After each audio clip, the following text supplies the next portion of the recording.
All right, let's talk about the Ultimatum.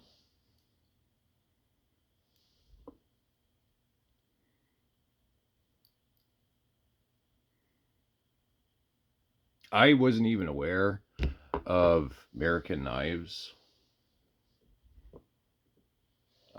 before I randomly came across them uh, promoting a Riot drop for American knife. I didn't know who it was. I took a look at the design, liked it. Nice hollow grind, tanto kind of thing. Very aggressive looking.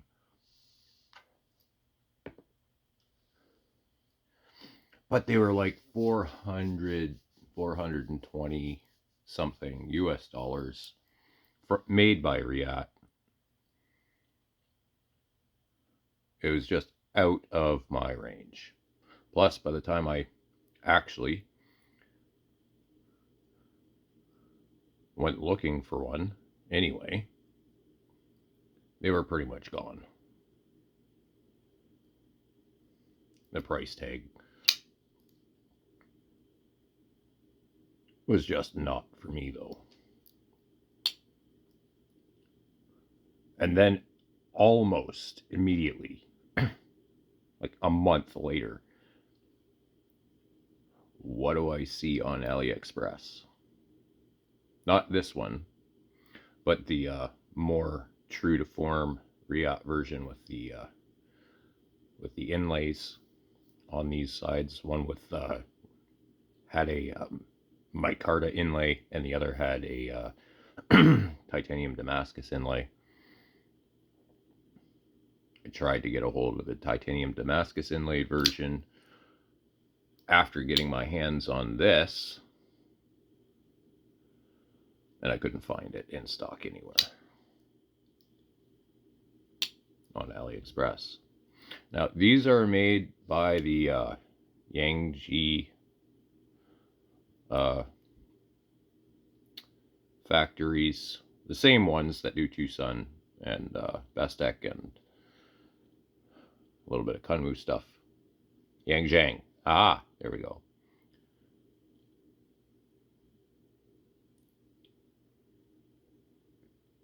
This is an amazingly made knife.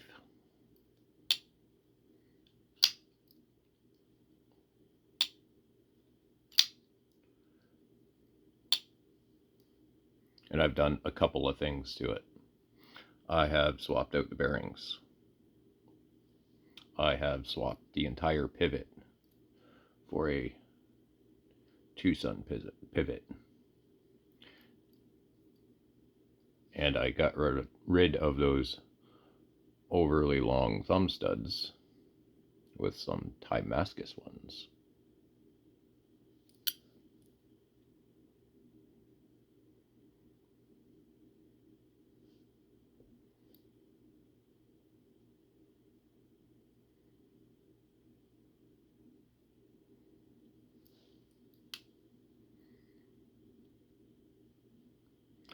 This is a knife that changed the game for me.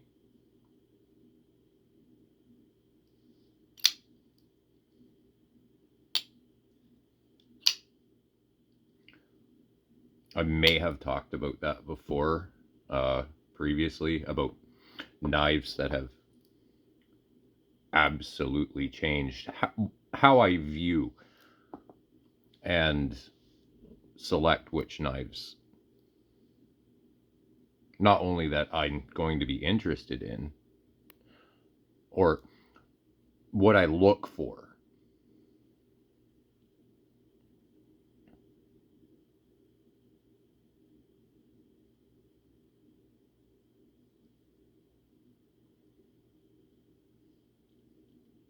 Damascus bolster. This is steel Damascus bolster.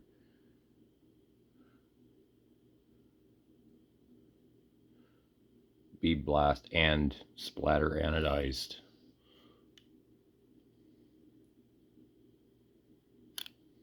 on both sides and the clip.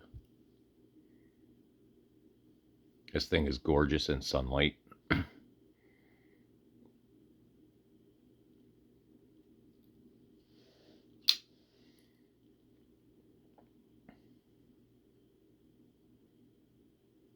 I'm not sure if this is a ABL type Damascus or a VG10 type Damascus. Usually the VG10 ones are VG10 and 420C.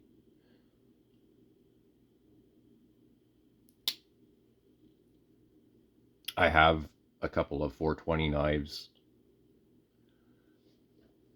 420C, 440C as well, some good 440.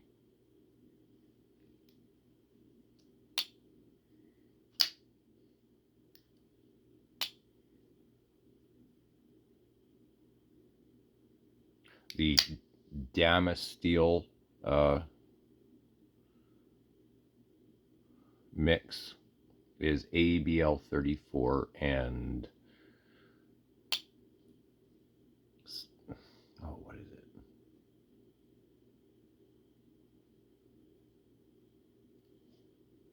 I'm not entirely sure, but it's something in ABL. Now, some places there's an eBay listing for these that says that it's the ABL, which it could be the that mix, because this is not particularly hard. It's to sharpen, I might say, not particularly hard to sharpen, but it keeps an edge, and it's just ferocious. It's very easy to sharpen. It holds an edge for quite a while, even if it is the VG10 and 440 Damascus. I like this a lot.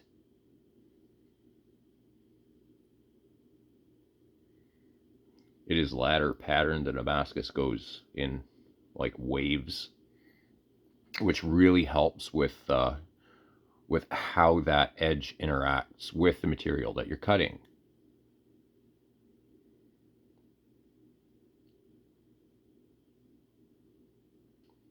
There is a Damascus effect. It is real. It has been tested. And it's something that people have said about Damascus blades for fucking ever.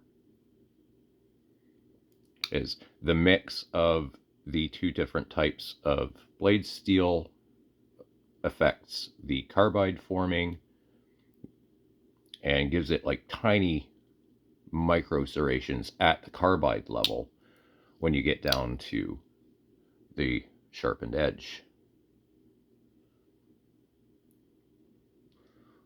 which means it's sharper for longer.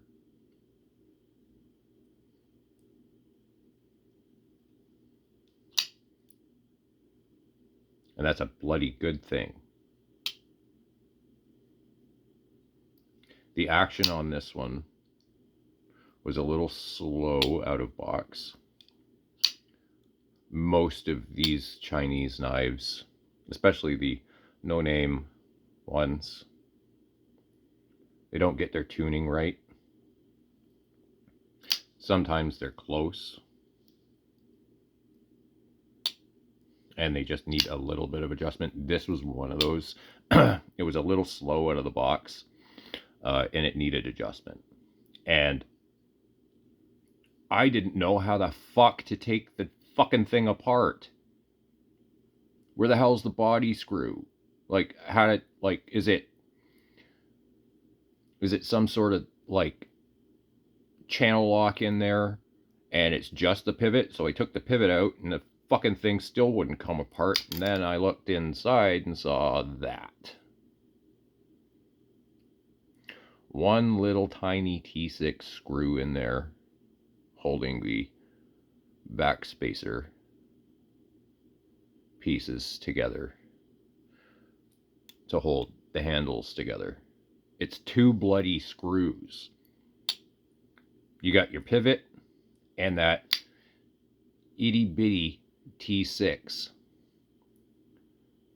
5mm screw in there.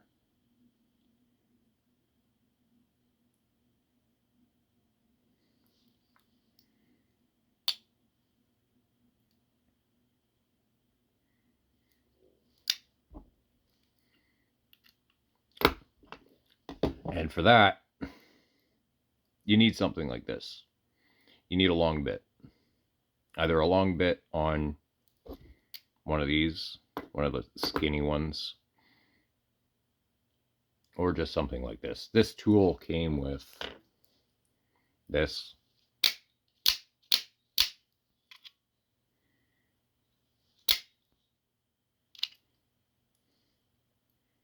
And I've stolen some screws from this for clip screws on other knives.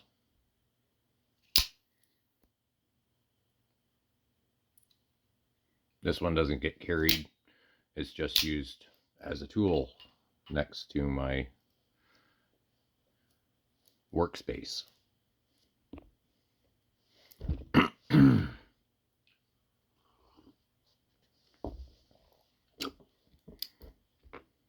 Now, there's another guy, knife tuber. Oh, what's his name? Discerning Man, I think.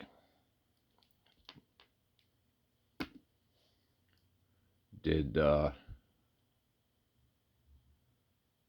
got some gunk under there because the pivot screw did not want to stay put. Either this replacement pivot or the stock one that it comes with.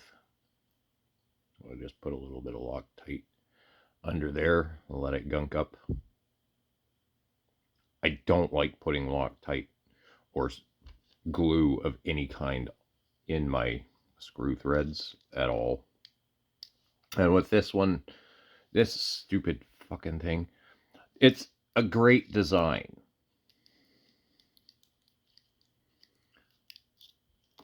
I would feel a whole hell of a lot better if that were 2 screws.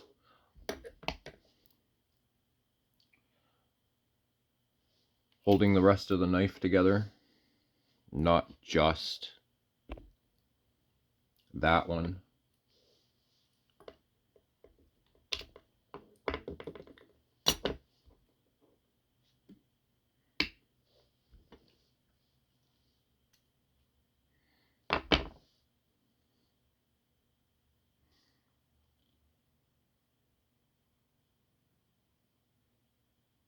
Beautiful piece of Damascus.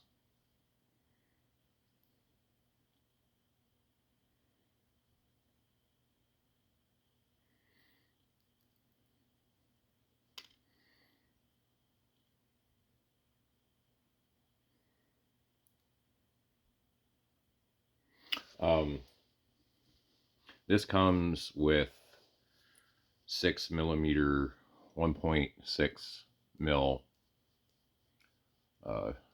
12, I think it's 12 ball bent cage ceramic bearings,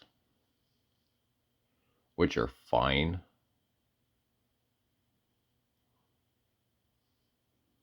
And they work well.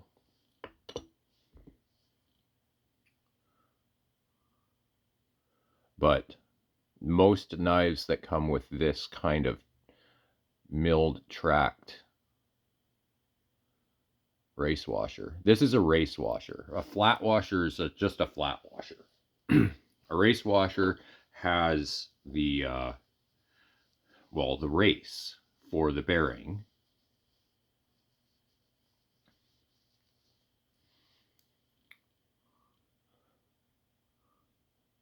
You get more bearing contact on that race, not just a singular point. It's spread out more. So the force is more evenly distributed.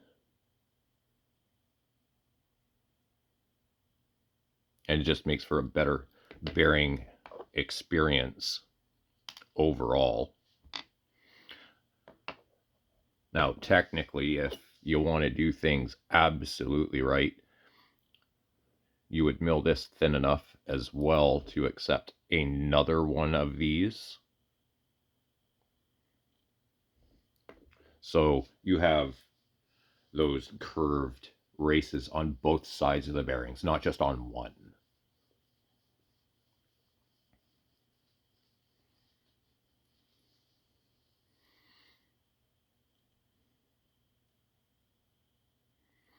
Mine also has a little detent poke from HRC testing. And this thing is stupid.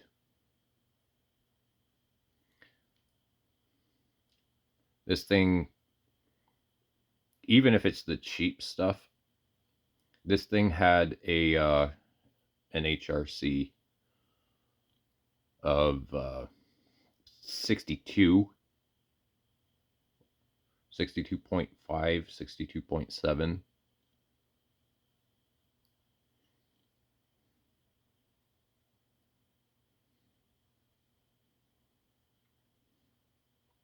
I asked the seller, and he said they range anywhere from 63 at the top end down to 58. So there you go on that.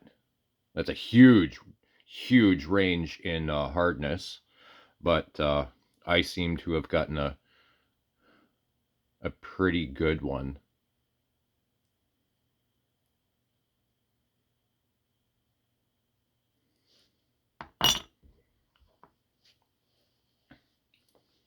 Now, what they say and what's actual are two different things. I don't have a Rockwell a Rockwell tester.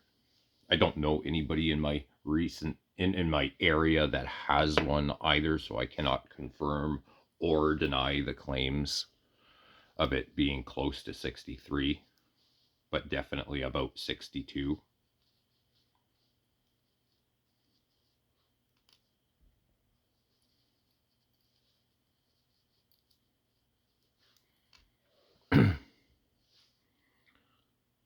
These are the Skiff 6mm ID Rocket Glide bearings.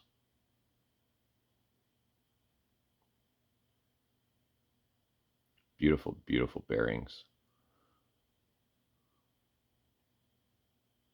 I like these very much. The Chinese made equivalent is using a slightly different material. This is, I believe, phosphor bronze, which is self-lubricating. The brass ones are going to be a little lighter colored. But these phosphor bronze ones, once they get impregnated with oil, they turn kind of a coppery kind of color. And that's what you want. And you don't have to really oil these too much. Just one little dot just to keep any kind of debris that does fall in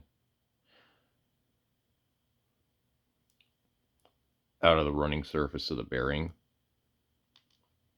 Not really to help the bearing too much.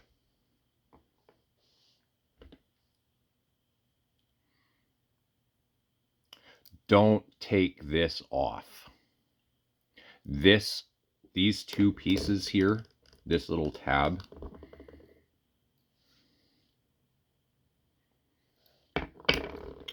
and the backspacer, they have a little bit of wiggle room in where they can be tightened back down. This side is better because it has the this pin here to help keep that end of it located, but it has a little bit of wiggle room this way, too far this way and too far this way. If it's not just right, it'll throw off the the center adjustment of the knife, and you will never get the blade play out. I fucked up and took those off when I was first exploring how this knife went together. And let me tell you right now, just don't. If you're good with, if you don't have any blade play at all, don't even loosen them and tighten them back down. Just cinch them down. Just make sure that they're tight. That's it.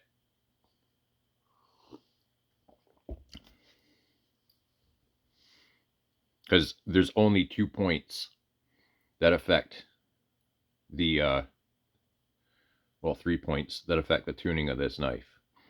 Where this is located, here to here, and in conjunction, this side as well, same issue. It has a little bit of wiggle room that way. The lock bar tension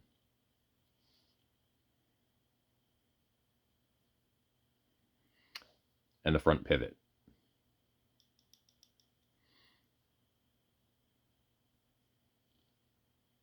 I'm not going to take this apart either. There is one T6 screw holding in the front bolster.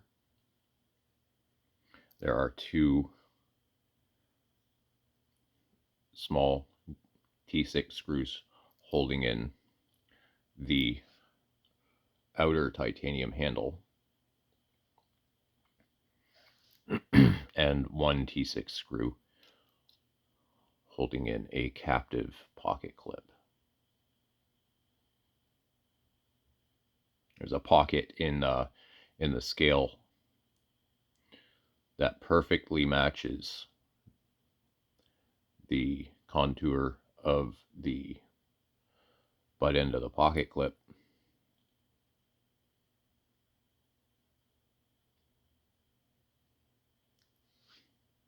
And this pocket clip is fuck off fantastic.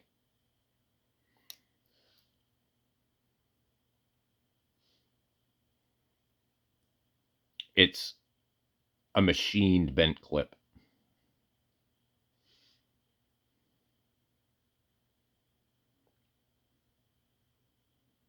And I want more of this kind of clip on my knives. Nice wide, long, wide patch contacts the body. Nice in and out of pocket. It stays put. Even though this is an absurdly heavy knife, it's like 7.3 something. It's over 7 ounces. Mainly because of the Damascus bolsters. You have to take this bolster off to remove the lock face insert if you're going to adjust out any tension on your lock bar.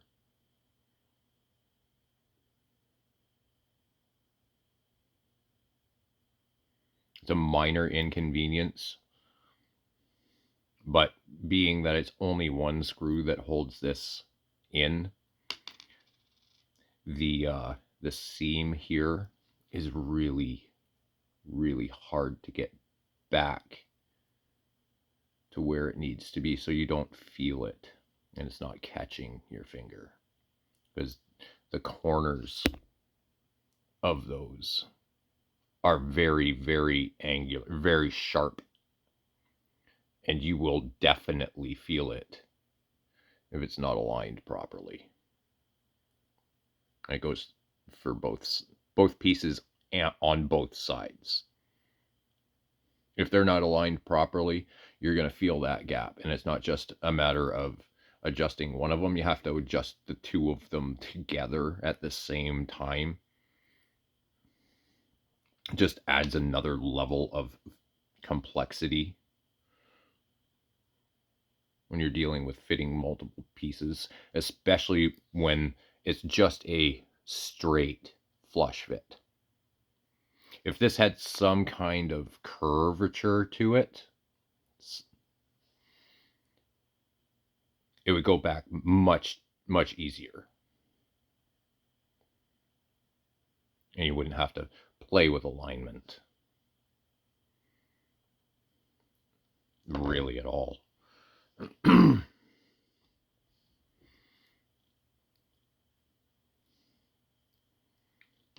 Stop pin. So she's been pulled apart, talked about a little bit. I have 4 ultimatums, and they're going to get some overview attention as well. That one sting, so good. You're putting the oil on the wrong side, dude. Yeah, I know.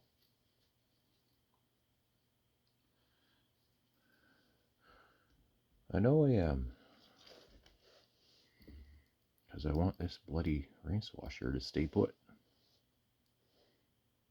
Haha, surface tension for the win.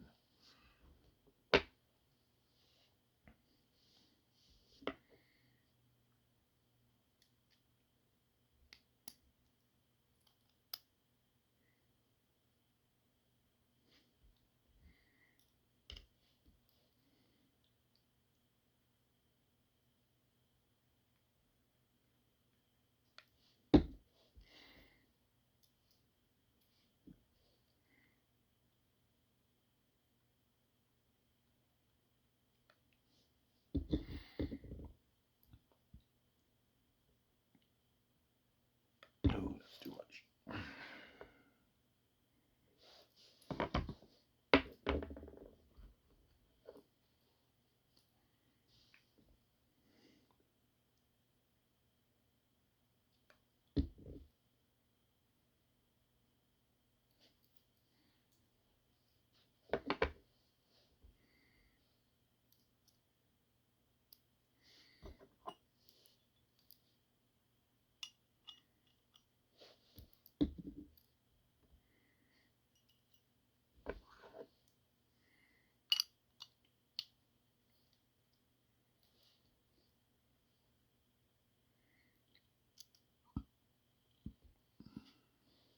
Did I put this together backwards?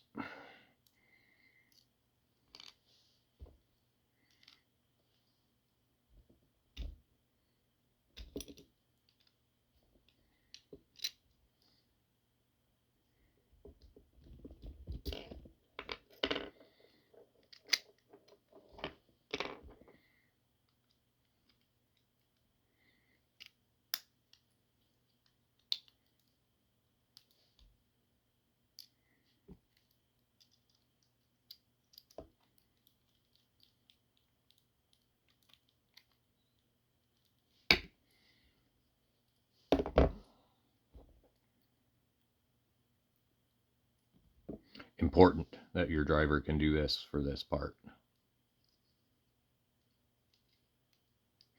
You gotta line it in there and just kind of guide it in. You don't have to torque this thing down too much. Just get it tight enough that it's not going to move. Don't lock tight that screw. It's T6, and you got to use a skinny bit. Save yourself the headache. Just make sure it's clean and get it hand tight.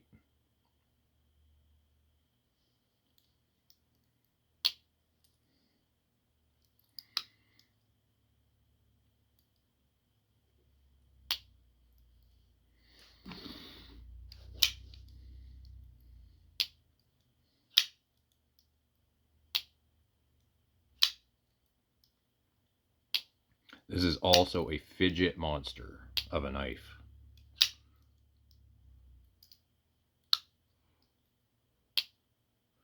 It's got so many deployment methods. You got 2 blade holes to choose from.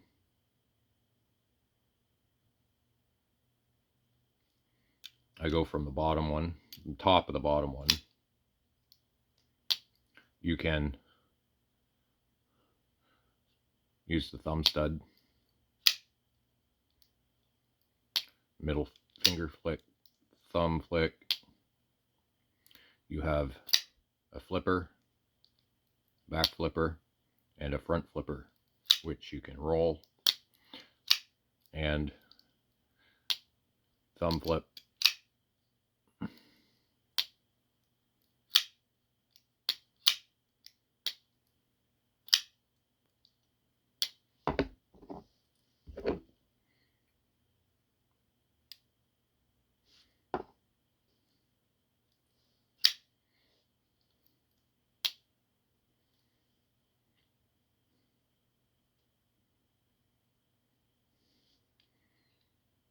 I have said before that this is one of the best ways to hide a flipper tab without doing some kind of weird magic, where it's accessible but it's not in the way, and it's small enough to get enough purchase on it but not big enough that it's getting in the way of things.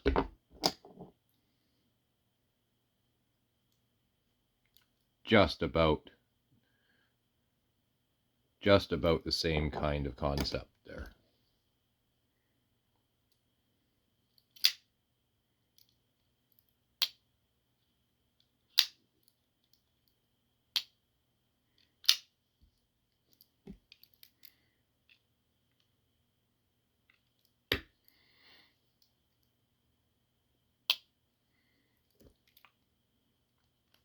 This thing, when it's together and tuned exactly right on the blade closing action, it sounds like 2 marbles clacking together.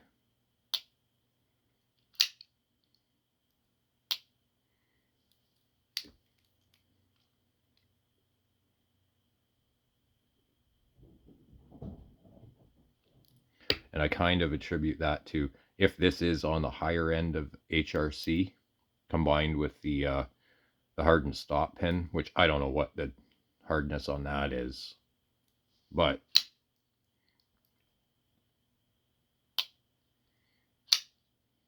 two hard things coming together sound, there's a ring.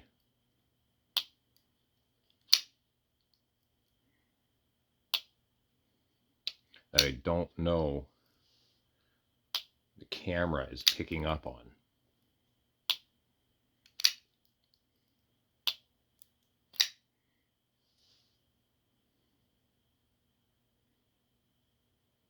Lockup is about 25 to 30%.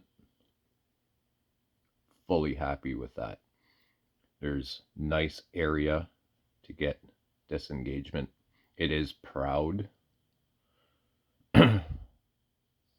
of the scale a little bit. The liner is taller, and this scale is further away. You just get in there. It's very, very easy to disengage.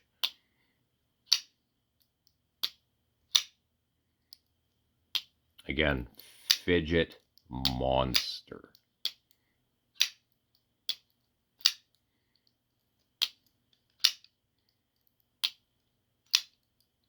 Ring finger flick.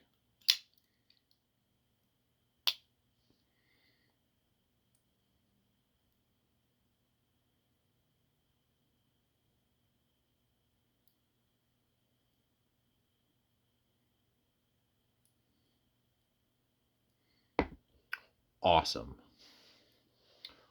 Awesome knife.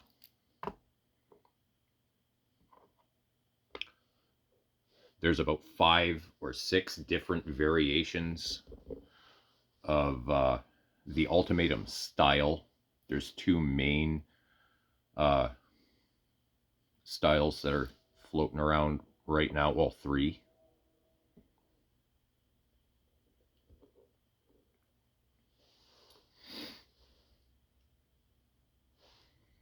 I highly recommend this knife. It was very, very well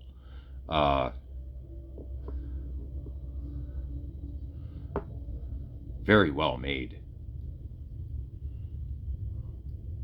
Punches way beyond the $80 that this thing cost.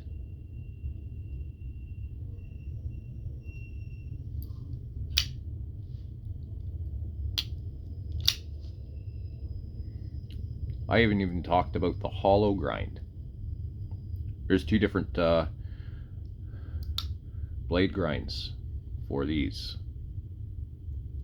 There's one with a more aggressive flat here for the tanto bit on the forward edge. And then with the more aggressive flat there, you get a shallower hollow grind. This is a nice tall hollow grind all the way up from here, and it goes all the way to here.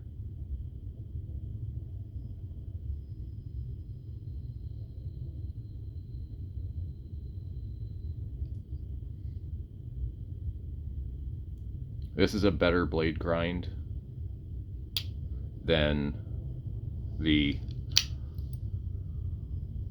other style of blade grind.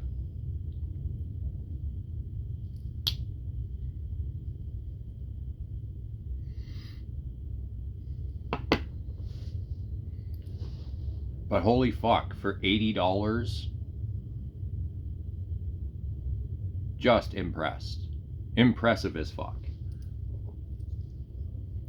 Impressive as fuck.